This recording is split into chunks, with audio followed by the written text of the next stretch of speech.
Last month, I made a post asking you, my viewers, about what they'd expect for the Nintendo Direct. Yesterday, I made another post, and we gathered a good number of comments. So, the Direct's here, and did those predictions pan out? Well, let's talk a bit about every game in chronological order. Holy shite, this game exists! I was initially planning to go in order, but we've already waited 7 years for this, so I'll give it a fast pass and let it jump the line. For reference, 7 years ago was when E3 still existed. Prime 4 was originally announced all the way back in E3 2017, at the very start of the Switch's entire life cycle, and now it finally releases at the very end of the Switch's life cycle. To call this game's development troubled is a comical understatement. It was originally being developed by Bandai Namco. Then issues cropped up, and in 2019 it was essentially overhauled and sent back to the drawing board. Apparently, the studio working on it wasn't meeting the expected standards, so Retro Studios came in to handle it themselves, which is a fitting choice considering they were the developers behind every other previous Prime game. This is somehow the most and least surprising game of the entire Direct. Nintendo themselves outright stated that the Switch's successor is set to be announced later this year, so this was pretty much the only chance Prime 4 had to realistically be announced. Yet despite that, the game has gone on for so long without a single mention that the fact that it still exists is still a surprise nonetheless. Honestly, I was genuinely expecting this to get the Breath of the Wild treatment and get a dual release for both the Switch and its successor because it took so long to develop. Heck, that one guy in the NYC store outright fell to his knees at the announcement. I hope he's alright. At the very least, I'm sure he's very happy. Aside from the shock value though, there's not much I really have to say, other than the game looks pretty good. Metroid was never a series that was exceptionally popular in Asia relative to the rest of Nintendo's portfolio, so I never really had much experience with it. I think it's got an overall larger modern day fanbase in Western countries. Still, after 7 years in development, hopefully it will have been worth the wait. Alright, now let's take this chronologically. You want a surprise? A new Mario and Luigi RPG game. Now that is a surprise. At least with Metroid Prime 4, we knew it existed. It wasn't a matter of if, just when, albeit a very long when. But Mario and Luigi RPG, that came out of nowhere. Sure, the series had been getting remakes recently, but Nintendo already owned those games' IP anyway, so we all just kind of assumed they were doing some easy money printing. Fans of the series outright thought the series was dead after their main developer, Alpha Dream, declared bankruptcy and closed 4 years ago back in 2019. And without their main studio, nobody was expecting a new game to have been in the works all this time. So who's actually making this game? Well, we don't know. Still, the game looks amazing. I love the art style, and the concept of sailing around on a high seas adventure is always exciting. I do love One Piece, and this RPG game will undoubtedly be a shorter adventure than reading it is. These NES challenges are always a strange thing to me. They are a great way to remix some old classics in a fresh and fun way, and I'm sure retro gamers will love this, but it's admittedly appealing to a rather niche demographic overall, so it's understandable that not a lot of people will be excited for it. Still, it will make that niche audience pretty happy, so that's pretty cool. And it's a fun way for Nintendo to leverage their own gaming history in a meaningful way. I'm only puzzled that this merits a physical release. Didn't think it'd be that popular. I never watched or read Fairy Tail. I honestly know absolutely zero about it, so all of this just goes over my head. It looks like a fun and well-produced RPG game. I'm sure fans of the series will enjoy it. Yeah, that's all I got. I don't really watch anime much. Oh look, it's Bravely Default again. I'm not sure what exactly Square Enix's marketing strategy is. People tend to be attracted to JRPG games for their premise, story, and characters. Yet this debut trailer focuses on the gameplay mechanic, arguably the least exciting part of these types of games. Really, think back to all of the coolest JRPG trailers you can remember. Stuff like your Xenoblades, your Dragon Quest, your Final Fantasies, your Chaoses. Those trailers always focus on cool stuff first. They show a bit of mechanics here or there, but it's never the focus. They are important, sure, but launch trailers are all about hype and excitement, not the necessary yet unremarkable paperwork. Square Enix did this for Bravely Default 2 back in the day, huh?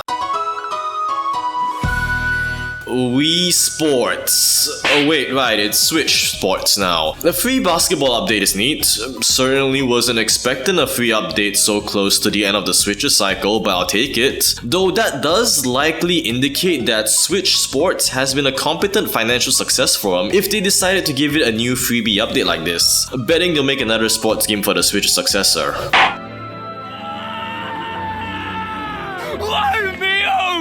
Why would you do this to me? Well, there's your Xenoblade content. Jokes aside, this game looks gorgeous. Pretty much Ori, but more sci-fi. Mechanically, it's pretty simple, but the style and presentation are beautiful. I'm wholly expecting this to become a modern indie classic. Whichever studio did this is probably brimming with well-deserved pride right now. It's Epic Mickey, but without the epic. It's Kingdom Hearts, but doesn't need bloody cloud gaming to work. It looks like a well-made game for young gamers. If you are a parent and have kids, I'm sure they'll like this. I'll tell you a secret. Every Chinese New Year, I always make sure to bring my Switch along to family gatherings and hand it over to little kids to play. They always love Mario Kart. One of the few things I actually look forward to about getting older is getting to be the fun uncle who comes to corrupt the kids with video games. If I were like 10 years older, I'd probably buy this game just for the sake of trolling my friends by letting their kids play it non-stop.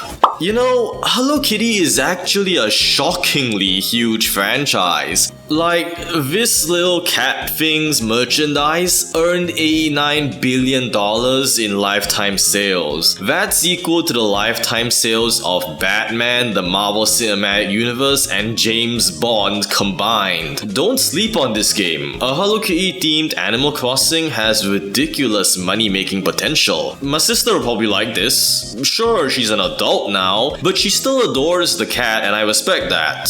Does anyone else think this actually looks like a better version of Mario Strikers? Mechanically, it's simple since it's just sports, but the cartoon aesthetic looks pretty good and Looney Tunes is still a fun IP to experiment with and is still, at minimum, always entertaining. Remember when we got that strange, futuristic Teen Titans style version back in 2005? Was pretty weird, but was also pretty entertaining. Can't really go wrong with Looney Tunes, honestly. Maybe they'll make their own Smash knockoff in the future. It'll probably be better than Multiversus.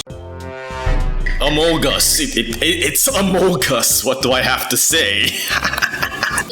My god, this game took the biggest undeserved L in the entire presentation. It's got art done by Hiro Mashima, the author behind the famous fairy tale manga. It's got an interesting game mechanic with the whole monster raising and battle command system, and it looks overall really fun and enjoyable. And they decided to name this thing Farmagia. Are you kidding me? They named it after the least interesting thing about the entire game. What are the marketing and localization teams thinking? That sounds so absurdly generic, like some budget DS game. I know I always talk about game design, but come on. Marketing and branding are important too, guys. Some of you guys wanted a new Donkey Kong Country game. We didn't get that, but a remaster of one of the best games on the Wii is pretty darn cool. Sure, it's got a 3DS remaster, but it's still pretty cool.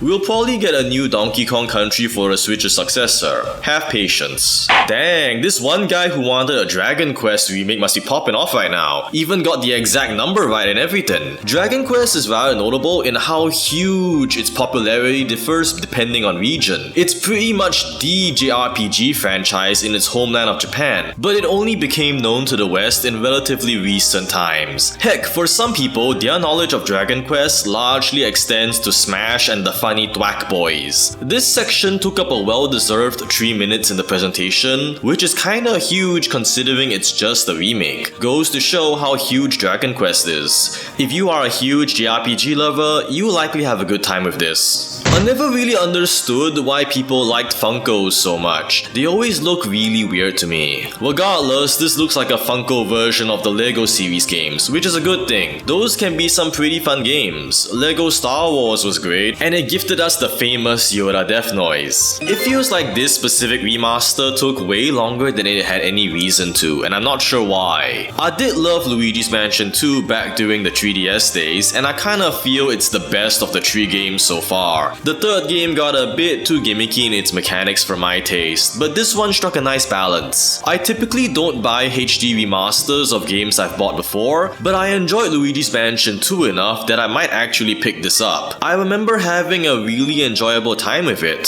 For a game about ghosts, it left a really positive impression on me. Can't wait to see Luigi get haunted again in a new game in a couple years. Denman is a weird game franchise. It mostly kept to Japan, yet somehow it was popular enough to get 3 games in the franchise, with this game being the 4th. Beyond that, the only thing I know about it is that their developer, Genius Sonori, is also known for making Pokemon spin-offs. They made Troze, Snap, Cafe Mix, Revolution, Stadium, and the 2 Colosseum games. By the way, if you do play those, make sure to always use the Mischievous you get at the start of the game. My darling Abby pretty much cheesed the entire game in laughable fashion. The game just does not know how to comprehend a floating ghost. Yo, it's Metal Slug! This game franchise is a classic, and the idea of a Battle Cat style game sounds pretty fun. The game is also available on Steam though, if you prefer getting there on the upcoming summer sale. I kinda forgot there was a Darkest Dungeon 2 for some reason. Like,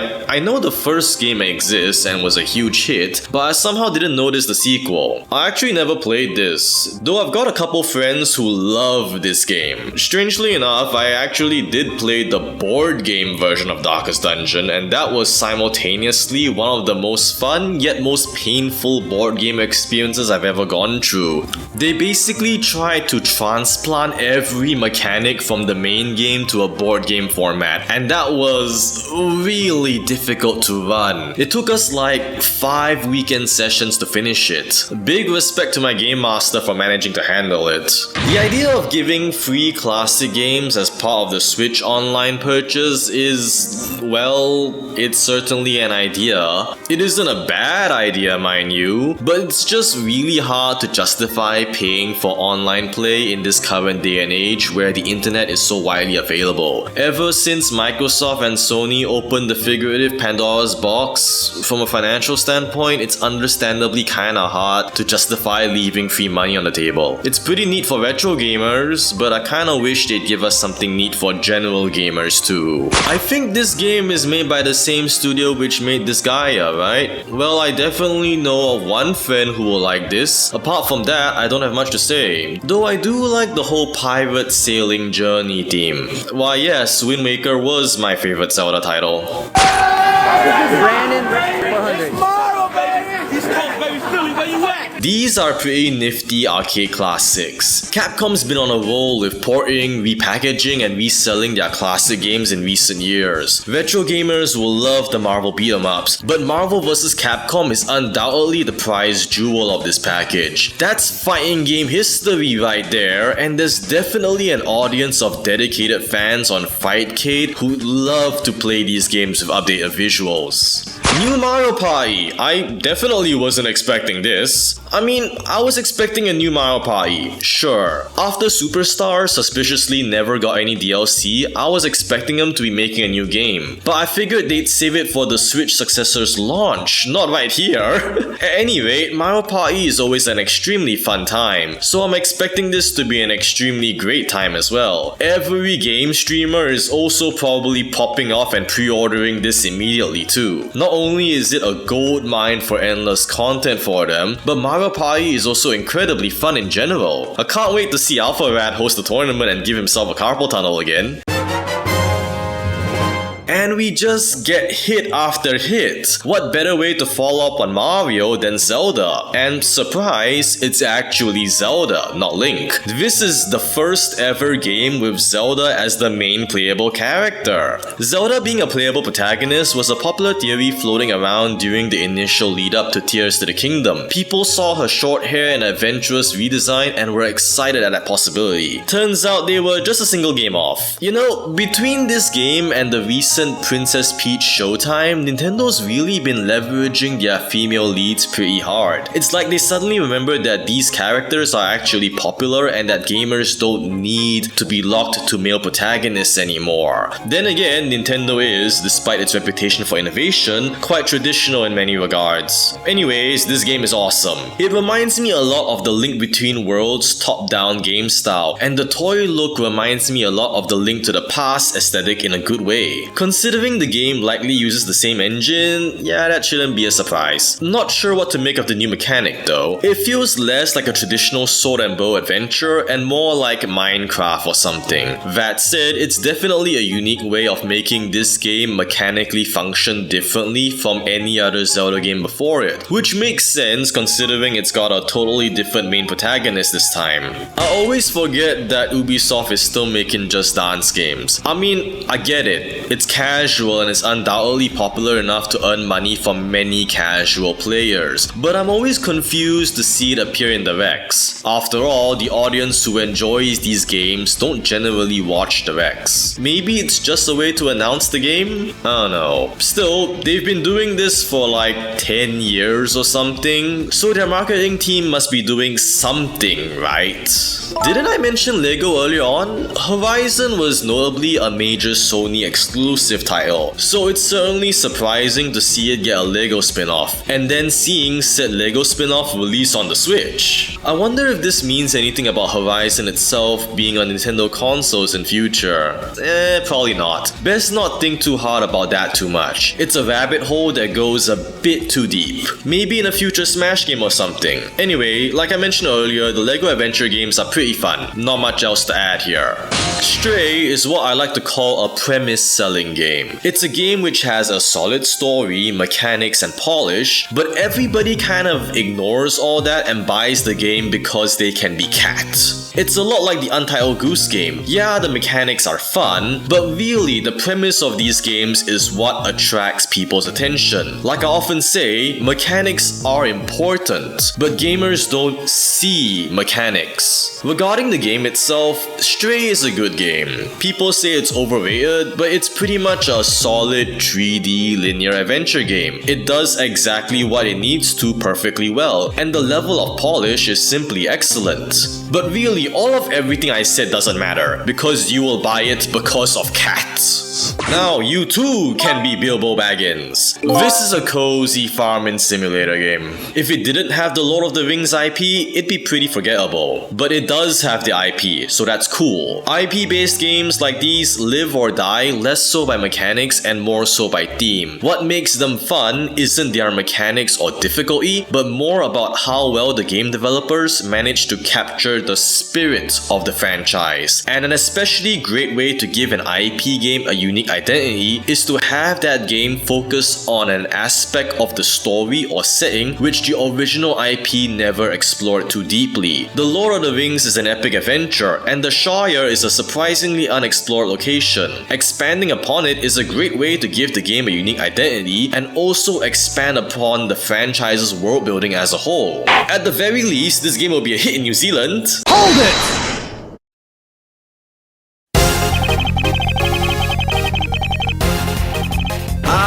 Ace Attorney, my beloved, I've been expecting you. Ever since they announced the great Ace Attorney Chronicles gets a localization, I knew Investigation 2's international release was all but inevitable, and the Apollo Justice Collection only reaffirmed my belief. These games were released back in the DS era, and are, by far, the most outdated of the bunch. And that likely explains why they are the last to release, because their art aged the absolute worst out of all games in the series. Other Ace Attorney games could get around the older art because they were purely first-person games, so all they needed to touch up on were the backgrounds and the character portraits. But in these games, Edgeworth has legs! The characters can run around in the overworld, so they had old DS sprites, and these aged terribly on the Switch. Capcom pretty much had to replace all of the art in the game, and that likely took a long time, especially considering these are all hand-drawn sprites. The new art does look great, though some characters rock the chibi look better than others. Gumshoe is nice, Kay looks adorable, but Edgeworth, there's something silly about his big head. Wait, that means we get chibi Manfred von Karma! Yes! Anyways, in addition to the second game needing a full localization, the Great Ace Attorney was also a duology which needed localization. But at least they didn't need to touch the art because the 3D models still looked great. And it doesn't help that Investigations is a bit of a slog in terms of text sometimes too. Like, seriously, how many times did I need to investigate a goddamn fireplace? Like 5 or something? Investigations pretty much got stuck with the worst of both worlds in that regard. So it's no surprise it's dead last to arrive on the Switch. Still, it's nice to have all the Ace Attorney games updated to a modern standard for the Switch and Steam. And also Ghost Trick too. Shu Takumi's work shall live forever. Also, the best part of a new Ace Attorney localization is the goofy new name puns. This is especially huge for Investigations 2 because the game spent around 10 years being stuck with a fan translation. So everyone is going to need to relearn the whole cast again. I'm especially looking forward to this because I never really got around to finishing the second game. Only got up to case 2. Let's see, we get Eddie Fender. A defender. Really? I like the pun, but I'll miss Raymond Shields. Verity Gavel. Oh, that is badass. Elegant, regal, French sounding name. I like that. I mean, Justice Hammer is a bit on the nose, but this is the series which also gave us Judge Hell and Deadman. The important thing is that it sounds cool. And Sebastian is named Eustace Winner.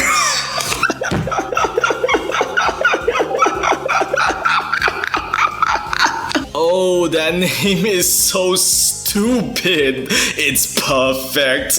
Of course, this entire circus of a boy is named Useless Whiner.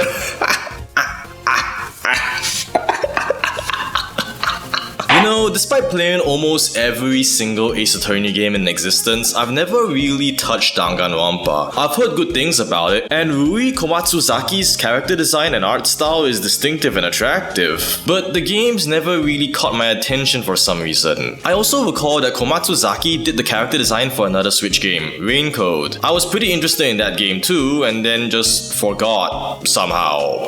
This is a Square Enix JRPG franchise which I know absolutely nothing about. Unfortunately, I have little to say here. Considering it was the penultimate game announcement though, it's likely a big deal in Japan. Showing this game off alongside Metroid Prime is the equivalent of the Hero and Banjo-Kazooie back-to-back Smash reveals. One big title at the end for Japanese audiences to get hyped for, and one for the Western audience. Everyone leaves the show happy. Oh wait, we've covered this already.